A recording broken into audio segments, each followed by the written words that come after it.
एक मित्र ने पूछा, दादा, हमारे ग्रंथ कहते हैं कि मृत्यु के बाद सभी क्रियाकर्म, श्राद्ध, पिंडदान आदि सही ढंग से करने पर प्राणी को शांति, सुख, स्वर्ग और मोक्ष की प्राप्ति होती है। क्या ये सही है? मैंने कहा, मित्र, आदिकाल से आज तक मृत्यु के बाद प्राणी को किसने देखा है? जिसने भी देखा है, जन्म के बाद ही देखा है। और सारा खेल प्राणी यहीं खेला है। कभी सुख, कभी दुख, कभी शांति, कभी अशांति, कभी स्वर्ग, कभी नरक, सब यहीं झेला है।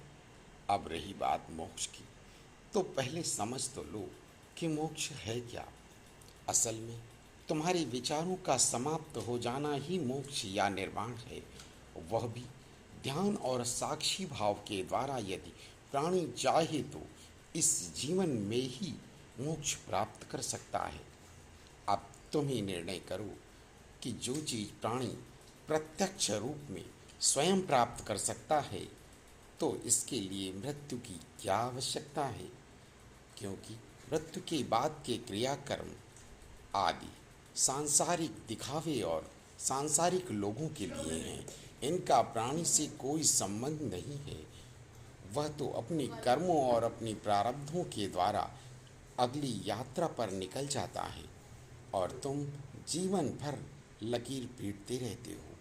क्योंकि शांति, सुख, स्वर्ग, मोक्ष आदि प्राणी स्वयं प्राप्त करता है, कोई दूसरा नहीं करा सकता। राधे राधे। नमो